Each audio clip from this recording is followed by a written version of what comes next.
سطرے کا احترام اور وضو سکھانا۔ حسنین کریمین علیہ السلام ایک دفعہ مدینے کی گلی سے گزر رہے تھے تو دیکھا ایک بوڑھا وضو کر رہا ہے۔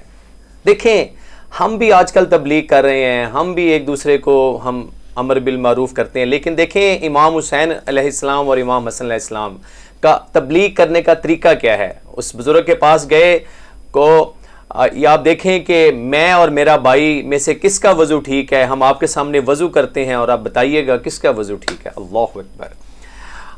آپ دونوں نے وضو کرنا شروع کیا، جب وضو ختم کیا تو بزرگ سے کہا کہ بتائیں کس کا وضو ٹھیک ہے، تو بزرگ کو سمجھ آ گئی تھی، اس نے کہا بیٹا اب دونوں کا وضو ٹھیک ہے، میری اصلاح ہونے والی ہے۔ تو معزز سامعین، ہمیں اس دور میں ایک دوسرے کے ساتھ محبت کے ساتھ، آشنی کے ساتھ، پیار کے ساتھ ایک دوسرے کو تبلیغ کرنی ہے، نہ کہ نفرت، بغض اور اس کے ساتھ کرنی ہے۔